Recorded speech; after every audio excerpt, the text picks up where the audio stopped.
So today we are Wednesday, May the 3rd, 2023. I am in Ho Chi Minh. I am more specifically at the Palace of the Independence. Admission ticket, general admission ticket for the exhibit and the palace is 65,000 dong today. And I'm just taking the surrounding. I took a walk here from my hotel and it was maybe a 20 minutes walk. I'm at the Liberty Park View Saigon Hotel and it's about 20 minutes walk. And there we are, surrounding. It is still a national holiday here in Vietnam. This is the last day of their national holiday. So I'll be heading now inside to look at the palace and exhibit for a few minutes. It's about 11:08 in the morning. And there we are, making my way towards the palace. Yeah.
Hãy subscribe cho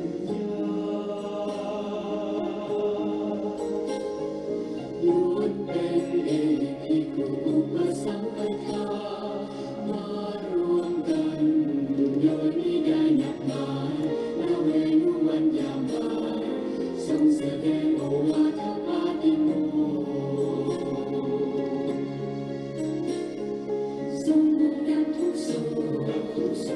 để không bỏ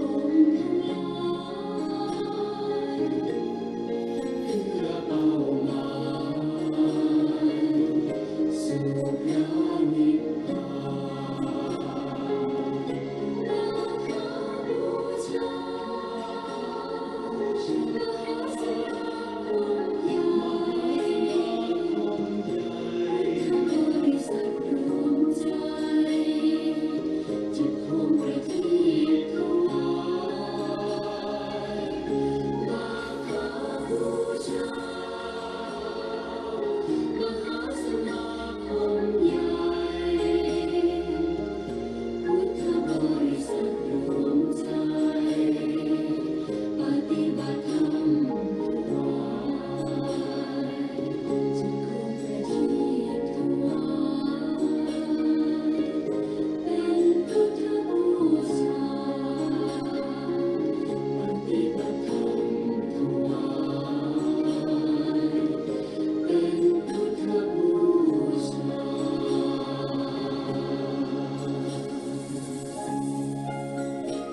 example of modernist architecture in Saigon.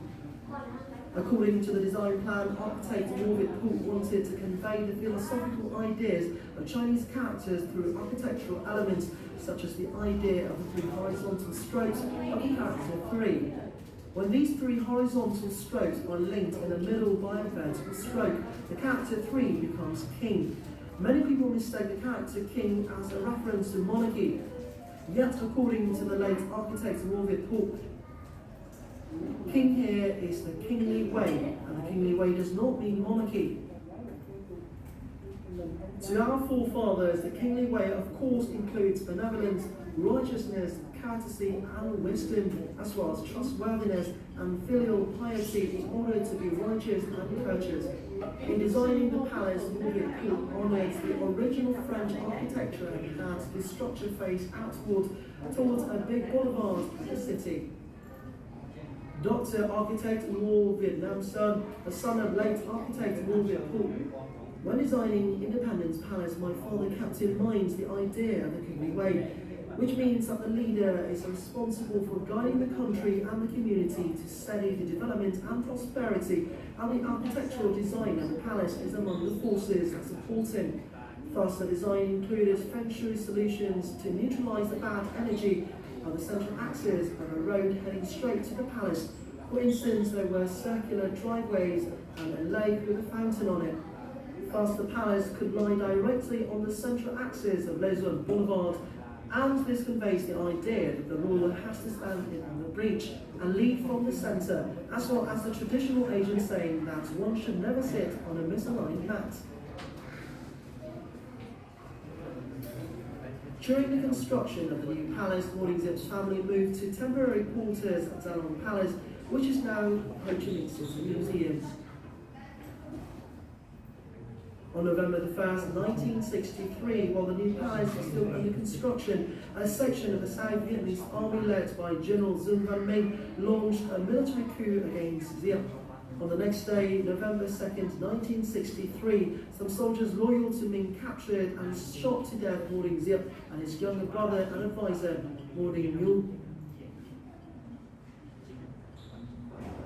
The construction of the palace continued under Ngo Dinh Diem's successors, even as the Vietnam War escalated and American troops began to land in South Vietnam.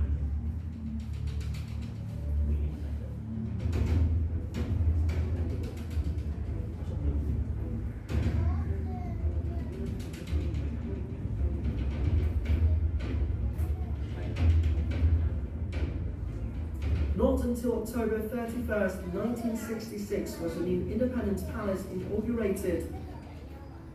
The host of the ceremony was Nguyen Van Thieu, chairman of the Provincial Leadership Committee. In 1967, Nguyen Van Thieu became the president of the Republic of Vietnam. He lived in Independence Palace from October 1967 until April 21st, 1971, longer than any other resident.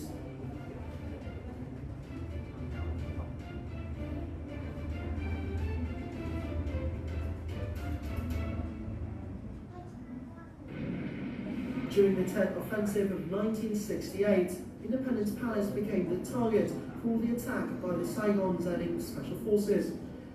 At the same time, the National Liberation Front for South Vietnam also orchestrated attacks on other targets in Saigon, such as the American Embassy, the Joint General Staff, the Naval Command, Antonio Airport, and the Saigon radio station, logistic bases, airports, harbours, and many headquarters of military zones and corps, as well as units of the American Army. South Vietnamese President Nguyen Van Thieu, who was then spending the Lunar New Year in his hometown in Phan Rang, was officially taken by surprise and had to rush back to Saigon to take command of the war effort.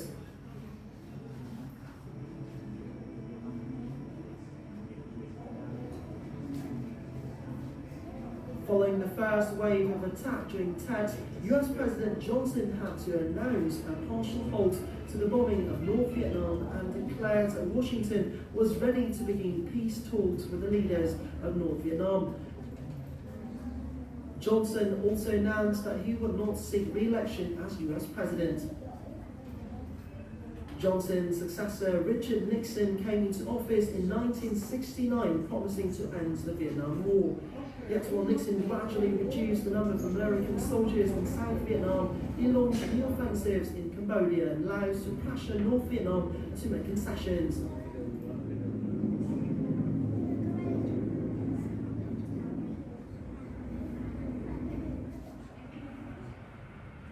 Nguyen Van Thieu strongly opposed the signing of a peace agreement between the US and the Democratic Republic of Vietnam. He feared that a peace deal might lead to a reduction of US aid for Saigon and an eventual victory for the North.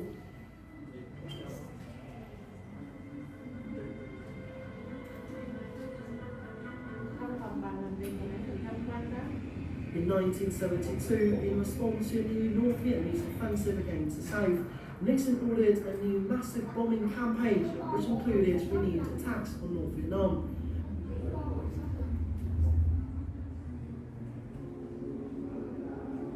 By the fall of 1972, American and North Vietnamese negotiators had agreed on the terms of a peace agreement.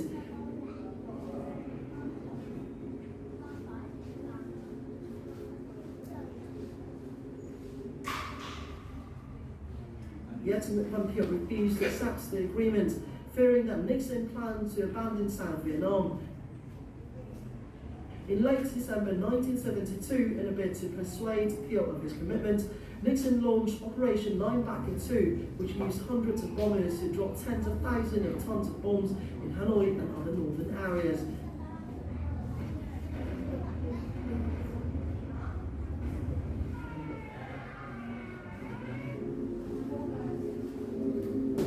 These attacks wreaked havoc in Hanoi and North Vietnam, but also resulted in the loss of 81 American aircraft, including 34 B-52s.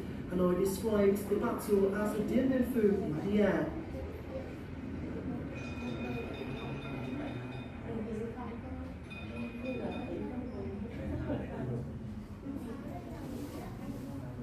After Operation Linebacker 2, Thieu succumbed to Nixon's pressure and agreed to renegotiate with North Vietnam.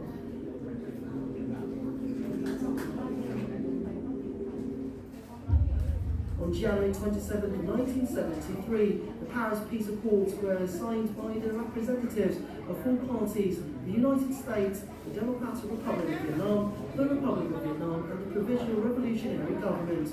According to the agreements, the US had to withdraw completely from South Vietnam. The Liberation Army remained in its current positions, and the fundamental national rights of the Vietnamese people were guaranteed.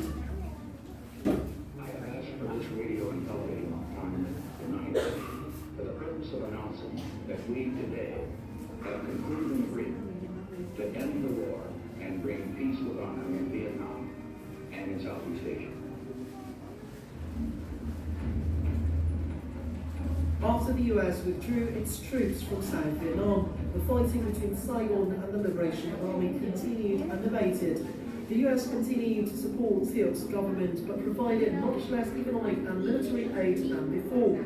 Opposition to Thieu became more and more widespread inside South Vietnam, even among anti-communist groups.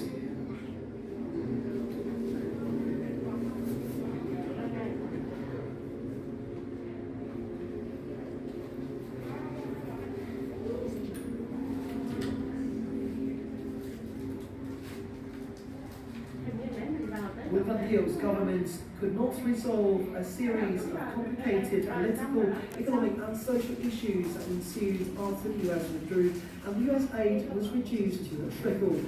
Nguyen Van Thieu declared if US did not send any more aid, it would not be within 1 day, 1 month or 1 year, but within the next 3 hours, it would leave Independence Palace.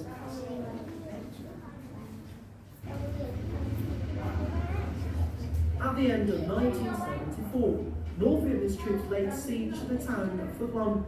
In an emergency meeting held at Independence Palace on January 2nd, 1975, Nguyen Van Thieu rejected a plan to break the siege due to the lack of sufficient reserve forces.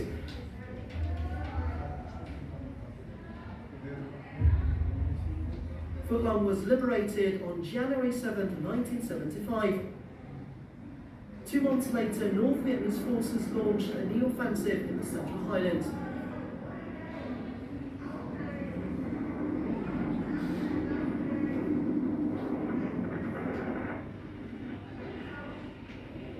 At 8 a.m. on April the 8th, 1975, Independence Palace was shaken by a series of bomb attacks carried out by an F-5E fighter jet of the South Vietnam Air Force. The pilot who performed this bombing mission was Nguyen Van Thieu, a flying officer of the South Vietnam Air Force, a spy from North Vietnam and a member of the Vietnam Labour Party.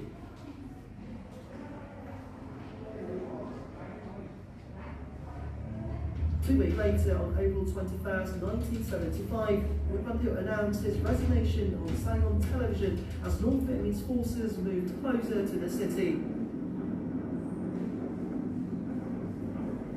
Nguyen Van Thieu left Vietnam on the night of April 25th. Vice President Nguyen Van Thieu replaced Thieu, but after just a week in office, Thieu retired. The retired General Nguyen Van Minh replaced Thieu, but Minh remained in power for less than 48 hours. At noon of April 30th, 1975, tank number 390 of the Liberation Army crashed through the front gate of the Independence Palace.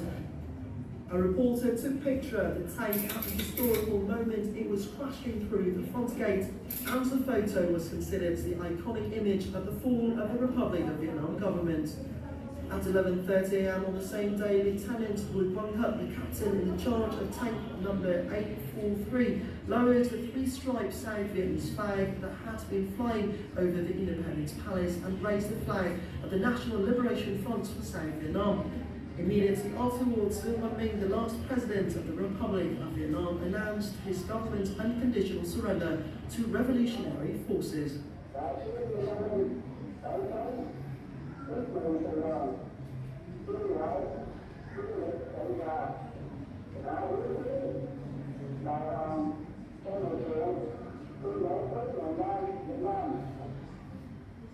In November 1975, it was at Independence Palace that the political consultative conference on the reunification of North and South Vietnam was held.